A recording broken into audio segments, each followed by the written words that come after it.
pera, ganyan.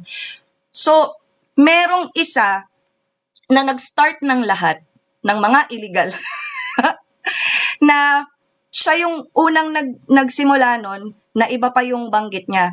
Natatawa na lang ako kasi nung siya yung gumawa nun, ang dating, ang galing, ang powerful, tapos 'di ba nauto-uto pa kayo na kesyo sa mga ganito lang yon na binibigay daw ng mga managers, ganyan-ganyan. So, yun, 'di ba?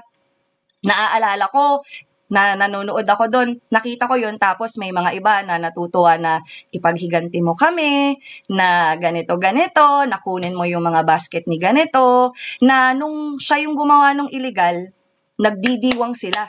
Kasi makakaganti na daw sa amin, na wala naman kaming ginagawang, hindi naman namin sila inaagrabyado talaga. Nagkakataon lang minsan na nasasagasaan yung mga items na hindi naman namin sinasadya. Basta Marites, di ba? Gising na gising kayo pag chismis. Sige, eto na. Ayan po. Nag-comment dito. Di ba? Parang showbiz din talaga to. Ang daming plastic. Ang daming mga hindi nabubulok.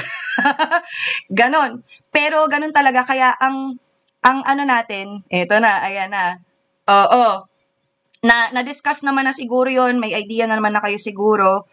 Kaya, ayan. Basta segue lang, no? Kaya dito, sa mundo ng Shopee, sa mga affiliates natin, mag-ingat din kayo sa mga kinakausap nyo, sa mga kaibigan